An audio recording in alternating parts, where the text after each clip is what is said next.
Hello, welcome to today's video. I'm going to show you guys some of my training from the other day. I did some bench pressing, so we found a 1 rep max, which I haven't done in a long time. I was hoping I'd get 200. I ended up missing it a couple times, but you guys will see my attempts and everything kind of leading up to that. And then I ended up doing a wall ball and power snatch workout. It was really fun. It was 10 rounds. It was super fast. It totally gassed my legs, so it was a lot of wall balls. I wanted to bring up a couple things that I get asked pretty frequently in different ways from different people. So a lot of people ask me, Nicole, what are foods that I should stay away from when I'm trying to lose fat? Or what are foods I should incorporate when I'm trying to do this? Or, they want very black and white answers. And I guess you can consider like a dietary agnostic. I don't really subscribe to any like one diet camp. I don't believe there is an ideal like one size fits all diet or approach that works well for everybody across the board. So I am more of the thought that everyone should stick to some basic principles, but there is a ton of variability, and that just comes with experimenting. But let's just dive into the things that I want to talk about today. So a lot of people ask me specific foods, like, is bread bad for me? Is fruit bad for me? Should I be avoiding this? What should I do or not do when it comes to losing fat? And that's probably like the most common question. The truth is that food affects everyone so differently. Just kind of tell people, look, there are 3 rules or guidelines that I stick to that I recommend everyone adheres to as far as narrowing down which foods to avoid. So number 1, definitely avoid foods that cause any type of inflammation, that cause any type of negative, physical response in your body.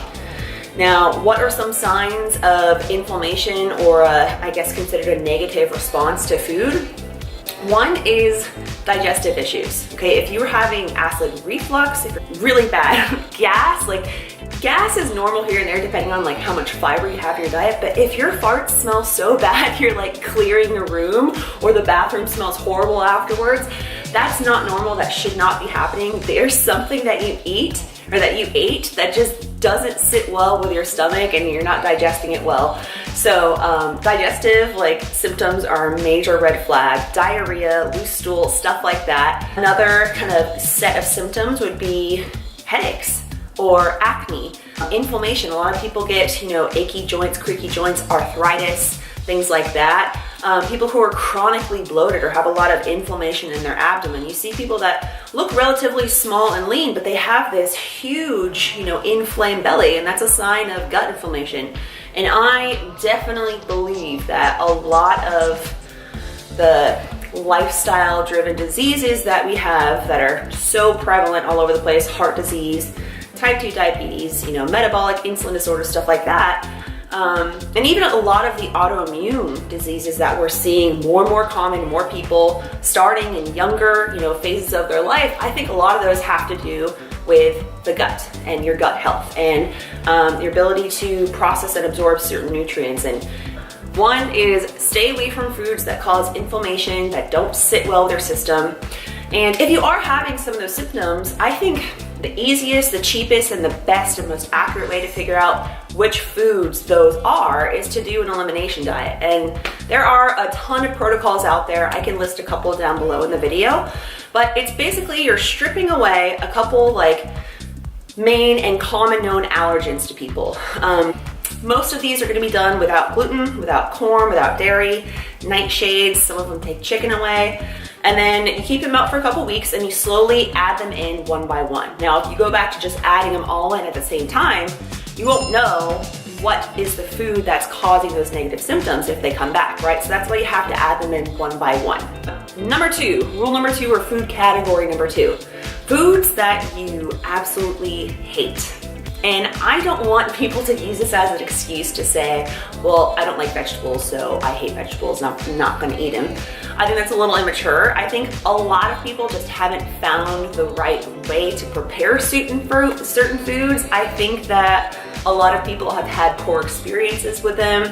They were forced to eat a certain food group or food when they were younger. They just have this weird psychological thing with those things. But if there is a food where you've tried several different times to eat it a couple different ways, different things, different seasonings, different way of preparing, and you just don't like it, then don't force yourself to eat it, okay? If you don't like salmon, but someone's telling you salmon's really good for you, you should eat it, and yes, there are all these benefits to this food, but you absolutely hate it and can't stand it, then don't make yourself eat it. Don't try to force that into your diet. You're not gonna enjoy it. You're gonna wanna avoid your food. You're not gonna finish it. You're probably gonna be missing out on some calories and nutrients that you could be getting from another source that you actually enjoy eating. So, number one, stay away from foods that cause inflammation. Number two, avoid foods that you absolutely hate.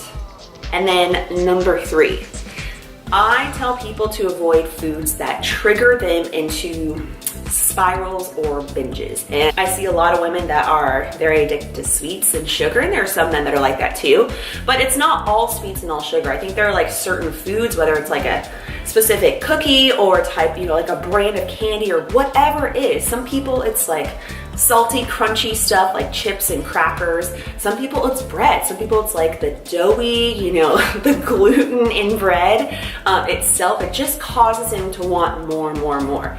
And it's those types of foods that make people feel like they're out of control, like they can't help themselves, they can't stop themselves from going, and it kind of causes this like domino spiral effect of wanting more of it, continuing to make bad choices, and then it takes them through this whole cycle of indulging, binging, and then they feel bad about it, so now they're guilty about it, and then they go on a very restrictive diet, or they try to counteract that food with excess exercise or stuff like that. So if there's a food that causes problems for you as far as behavior, that it just causes you to trigger some type of binge, I just say avoid it. 3 foods to avoid, in my opinion: avoiding foods that cause inflammation, avoiding foods that you absolutely hate, and avoiding foods that cause you to spiral or binge. So that is it for today as far as my little speech or rant. I hope you guys enjoyed my training. Please subscribe, click that like button, and let me know if you have any questions. I'm really open to talk about really anything related to fitness, health, lifestyle, stuff like that. So if you have specific questions or topics you want me to talk about, I'm here to help as many people as I possibly can. And I'm always on the journey to continue to learn more myself, to be a better resource for myself and to you all. So please click subscribe, and I hope you guys enjoy my training, and I will see you guys in a few days. Thanks.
that was awful. Kona, what do you think? I'm done with the workout. I'm gonna make a protein shake and then I'm going to knock out some pen light rows. Say hi, Kona.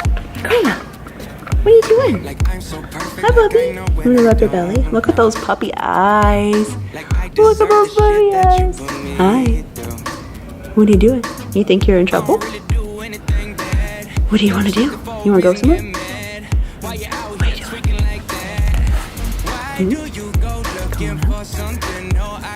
doing? Why do I get caught up in all of your selfish games? All you do is hate on me like every single day. All I know is something's gotta change. I don't lose my patience. I don't keep you waiting always. I don't make you crazy. 'Cause I'm fucking amazing. Yeah.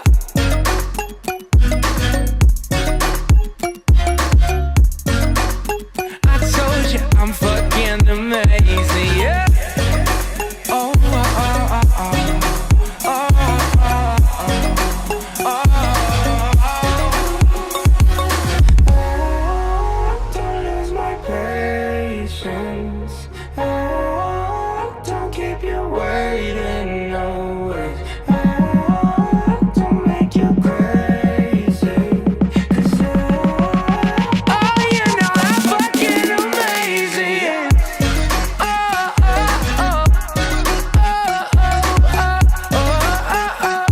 oh,